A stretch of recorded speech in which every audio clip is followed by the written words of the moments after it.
আসসালামু আলাইকুম, সবাই কেমন আছেন? অনেক দিন পর আবার আপনাদের মাঝে নতুন একটা ভিডিও নিয়ে আসলাম।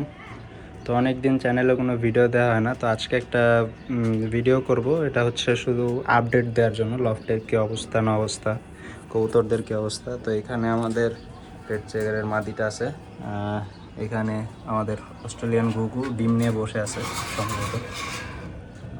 হ্যাঁ, দুইটা ডিম দিছে।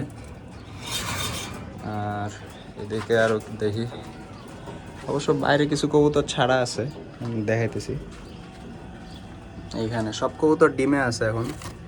এখানে একটা ডিম আমাদের রেড চেকার নর, ওর এইখানে এই জায়গায় 4টা ডিম দেওয়া আছে। 4টা ডিম মূলত এখানে ওর 2টা ডিম আছে, আর 2টা আমার বাসার এক জোড়া গিরিবাজের।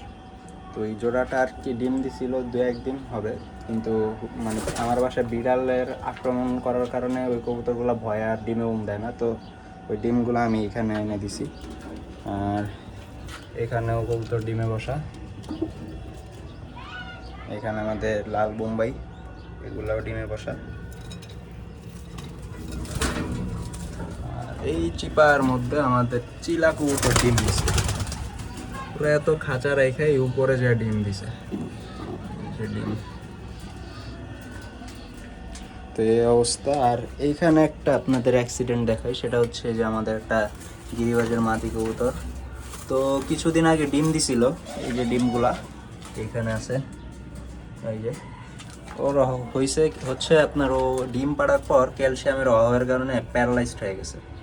তো এটার আমরা চিকিৎসা করব, চিকিৎসার একটা ভিডিও আমি দিব যে এটার কীভাবে সমাধান করবেন যদি এরকম আপনাদের হয়। ও মূলত ঠিকমতো হাঁটতে পারছে না, ওর মূলত ক্যালসিয়ামের ঘাটতি হয়েছে। ও একটা নিউ কবুতর, এই যে দেখতে পারতেছেন, ও এখনও সম্ভবত 7 পর কি 8 পরে 7-8 পরেও ডিম দিয়ে দিছে, যার কারণে ক্যালসিয়ামের সমস্যাটা হয়েছে। যদি পরিপূর্ণ বয়সে ডিম দিত সেক্ষেত্রে হয়তো এই সমস্যাটা হইতো না।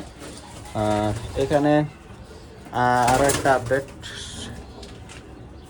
সেটা হচ্ছে এখন বাইরে যাই, বাইরে যাওয়ার পরে এই যে দেখেন আমাদের ফ্লাইংয়ের কবুতর 4টায়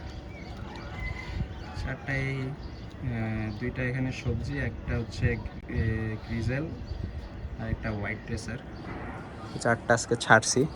আজকে আবহাওয়াটা সুন্দর, তাই ভাবলাম একটু কবুতরের রোদ খাওয়াই। এই হচ্ছে পরিবেশ।